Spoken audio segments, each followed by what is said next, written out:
Very good morning all of you friends. ये रही आपके लिंगों पर आधारित यानी अव्यय पर आधारित कुछ महत्वपूर्ण प्रश्न हैं जो आपकी परीक्षाओं के लिए काफ़ी महत्वपूर्ण रहेंगे।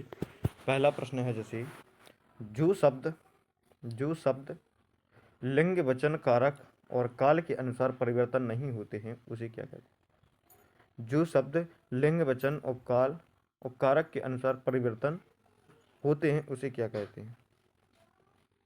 जो शब्द लिंग वचन कारक और काल के अनुसार परिवर्तन होते हैं उसे क्या कहते हैं। ऑप्शन नंबर ए आविकारी शब्द, ऑप्शन नंबर बी क्रिया विशेषण, ऑप्शन नंबर सी विकारी, ऑप्शन नंबर डी लिंग। तो जो शब्द अपने लिंग वचन और कारक और काल के अनुसार परिवर्तन हो जाते हैं उन्हें क्या विकारी शब्द कहते हैं। कौन से विकारी शब्द कहते हैं। प्रश्न क्रमांक 2 जो शब्द लिंग वचन कारक और काल के अनुसार परिवर्तन नहीं होते उसे क्या कहते हैं। जो परिवर्तन हो जाते हैं उसे तो क्या क्या बोलते हैं विकारी, और जो परिवर्तन नहीं होते उसे क्या बोलते हैं। ऑप्शन नंबर ए समास, ऑप्शन नंबर बी अव्यय, ऑप्शन नंबर सी विकारी, ऑप्शन नंबर डी विशेषण। तो जो परिवर्तन नहीं होते उन्हें क्या अव्यय कहते हैं। जिसका कभी कोई व्यय ना हो उसी को तो अव्यय कहते हैं। जिसका व्यय ना हो सके उसी को तो क्या बोलते हैं अव्यय कहते हैं। प्रश्न क्रमांक 3 इसमें कह रहा है विकारी शब्द नहीं है। विकारी शब्द कौन सा नहीं है। क्या संज्ञा नहीं है। ऑप्शन नंबर ए संज्ञा, ऑप्शन नंबर बी सर्वनाम, ऑप्शन नंबर डी सी विशेषण, ऑप्शन नंबर डी कारक।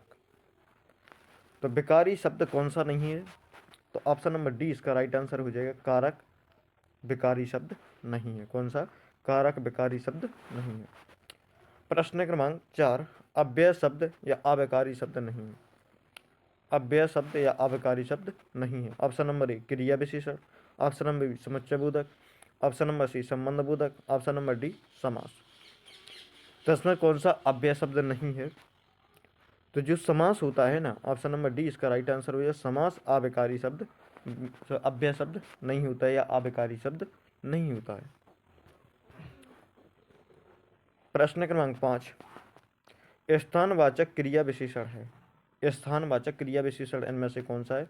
ऑप्शन नंबर ए अब जब कब, अब जब कब, ऑप्शन नंबर बी शायद अचानक या यथा, ऑप्शन नंबर सी ऊपर नीचे या अंदर, ऑप्शन नंबर डी इनमें से कोई नहीं। स्थानवाचक क्रिया विशेषण इनमें से कौन सा है, तो ऑप्शन नंबर सी इसका राइट आंसर हो जाएगा। ऊपर नीचे अंदर।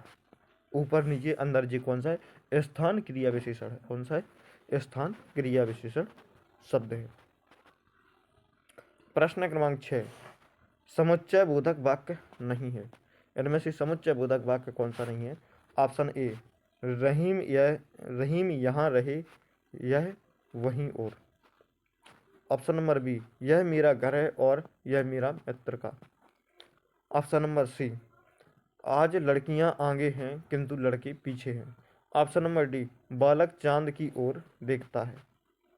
तो समुच्चय बोधक वाक्य नहीं है। समुच्चय बोधक वाक्य कौन सा नहीं है, तो बालक चांद की ओर देखता है। तो इसमें जी तो क्या हो रहा है सिंगल हो रहा है। इन सभी में कैसा डबल डबल हो रहा है। इसमें समूह का बोध हो रहा है लेकिन डी वाले में समूह का बोध नहीं हो रहा है। तो कौन सा ऑप्शन नंबर डी इसका राइट आंसर हो जाएगा। प्रश्न क्रमांक 7 मेरे घर के पीछे नाला बहता है वाक्य है। मेरे घर के पीछे नाला बहता है वाक्य है। इनमें कौन सा वाक्य है। ऑप्शन नंबर ए क्रिया विशेषण, ऑप्शन नंबर बी संबंध बोधक, ऑप्शन नंबर सी विस्मयादि बोधक, ऑप्शन नंबर डी समुच्चय बोधक। मेरे घर के पीछे नाला बहता है इसमें वाक्य कौन सा है। मेरे घर के पीछे नाला बहता है तो कौन सा संबंध बोधक है। संबंध बता रहा है कि घर के पीछे नाला बहता है। ऑप्शन नंबर बी इसका राइट आंसर हो जाएगा। प्रश्न क्रमांक 8 क्रिया विशेषण वाक्य है। क्रिया विशेषण वाक्य इनमें से कौन सा है। ऑप्शन नंबर ए वर्षा हुई किंतु गर्मी शांत नहीं हुई, ऑप्शन नंबर बी अरे मोहन इधर आओ, ऑप्शन नंबर सी सीता कल जाएगी, ऑप्शन नंबर डी छत के ऊपर मोर नाचती है। तो क्रिया विशेषण कौन सा है, तो सीता कल जाएगी। कौन सा ऑप्शन नंबर सी इसका राइट आंसर हो जाएगा। सीता कल जाएगी। कौन सा ऑप्शन नंबर सी इसका करेक्ट आंसर हो जाएगा। प्रश्न क्रमांक 9 अरी क्या कर रही हो वाक्य है। ऑप्शन नंबर ए संबंध बोधक, ऑप्शन नंबर बी समुच्चय बोधक, ऑप्शन नंबर सी विस्मयादि बोधक, ऑप्शन नंबर डी कोई नहीं। तो अरी, तो यहाँ पर जो चिन्ह लगा हुआ है वो किसका है, विस्मयादि बोधक का है। किसका है, विस्मयादि बोधक। आश्चर्य हो रहा है, तो यहाँ पर कौन सा, ऑप्शन नंबर सी इसका करेक्ट आंसर हो जाएगा, विस्मयादि बोधक। प्रश्न क्रमांक 10, बादल बादल उमड़े एवं वर्षा हुई वाक्य। बादल उमड़े एवं वर्षा हुई वाक्य कौन सा है। ऑप्शन नंबर ए क्रिया विशेषण, ऑप्शन नंबर बी संबंध बोधक, ऑप्शन नंबर सी समुच्चय बोधक, ऑप्शन नंबर डी विस्मयादि बोधक। बादल उमड़े एवं वर्षा हुई वाक्य कौन सा है। तो ऑप्शन नंबर सी इसका राइट आंसर हो जाएगा, समुच्चय बोधक। कौन सा, ऑप्शन नंबर सी इसका करेक्ट आंसर हो जाएगा। थैंक यू, बहुत